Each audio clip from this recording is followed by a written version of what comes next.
So next week I'm going back to where I grew up, the Tampa Bay area, and it got me thinking about, of all things, sports. That area is very into sports, and I, not so much. Now I've been into skating and martial arts and track and field, but I've never really connected with team sports, the big sports. And so my proximity to so many sports teams has put me in a position where I've come into contact with this quite a bit. So the point of contention for me is really that I can never follow a particular sports team. I could follow individual players as I admire their accomplishments, but a team is just much more difficult for me to wrap my head around, because with all the players and the coaches coming and going, or even the name of the arena or stadium in which they play changes, their logos change, there's nothing to really grasp onto. And if you've been a fan of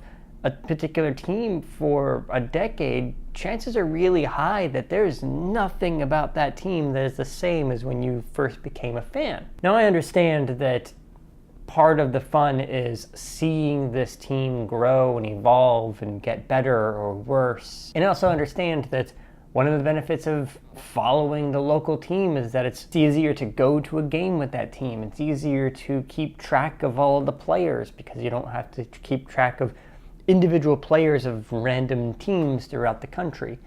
So I get it, I understand, but it just doesn't click over for me. The idea of rooting for one particular team over another, I don't know, it just doesn't connect. If there was something of substance that differentiated one team over another, I could see that. I could see being into one team or another if there was a particular thing that that team stood for. Such and such team is a major contributor to this children's charity. Or in the case of the Army-Navy games, it makes sense. If you were in the Navy, then you're probably going to want to root for the Navy guys because you share a common bond with them. I don't know, this was just something I was thinking about, and I just kind of want to get it out there. What do you think I'm missing about sports teams and why you like one or the other? Leave a comment down below. I'll see you next week.